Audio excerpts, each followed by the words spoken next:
Lina Urso Gucciardino oggi si porta a compimento un altro anno di impegno per la Mimosa d'Oro. Sì, siamo diciamo la serata finale, il clou, e devo dire che per la partecipazione e l'entusiasmo abbiamo fatto bene a continuare e soprattutto a portare un tema così importante come la donazione e il trapianto organi.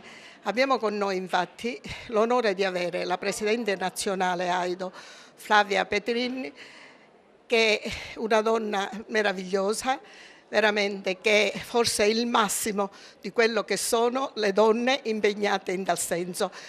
Come sempre io lo dico, la Mimosa Nostra non è una manifestazione che premia le donne e solo quello, ma è soprattutto un messaggio che vogliamo lanciare.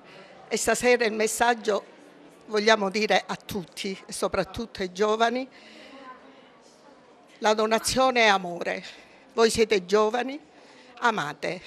Amate non solo voi stessi, ma soprattutto gli altri. E la donazione è amore. È la cosa più bella, più grande, migliore che potete fare nella vita, è dire: io per gli altri ci sono, io donerò. Io vorrei ringraziare Lina per questa occasione veramente importante per me, perché diciamo è il riconoscimento per 45 anni di attività AIDO. Naturalmente io ricevo il premio, però ecco, questo premio io lo dedico a tutti i volontari che sono impegnati. AIDO consta di 1.350.000 soci e oltre, e circa 10.000 sono le persone che sono attive in associazione, e questo premio proprio è per loro, è per il loro impegno quotidiano, perché ecco, io mi ritengo una volontaria come loro, con un po' di responsabilità in più, però ecco, io prima di tutto sono una volontaria. Volontaria che cosa vuol dire? Vuol dire dedicarsi agli altri. Si può in vita fare tantissimo per gli altri, si può donare il tempo, si possono donare risorse per chi ne ha, si può dedicare, voglio dire, un aiuto ai più piccoli piuttosto che alle persone anziane, perché l'aiuto veramente si può esprimere in tutte le occasioni, e noi vogliamo che specialmente i giovani, e mi fa piacere che oggi ci siano qua molti giovani, veramente capiscano l'importanza del donare. AIDO tra l'altro ha un messaggio in più. In vita si può donare sangue, si può donare altre cose, altri tessuti, però ecco, AIDO propone la donazione dopo la morte, quando a noi quegli organi non servono più, mentre possono essere utili ad altre persone che possono ritornare a vivere. Non c'è trapianto senza donazione, e chi ha ricevuto un trapianto ha una seconda vita.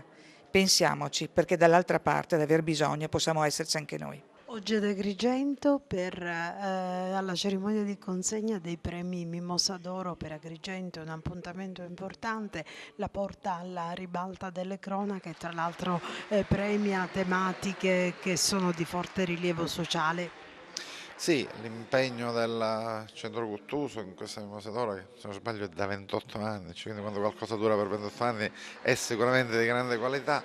Quest'anno poi il tema della cultura del dono, della donazione, pone questo premio sicuramente alla ribalta per una valorizzazione umana. Credo che viviamo un'epoca in cui si parla sempre della crisi, ma nella crisi la ricchezza umana è sicuramente quella che può dare una nuova marcia alla società.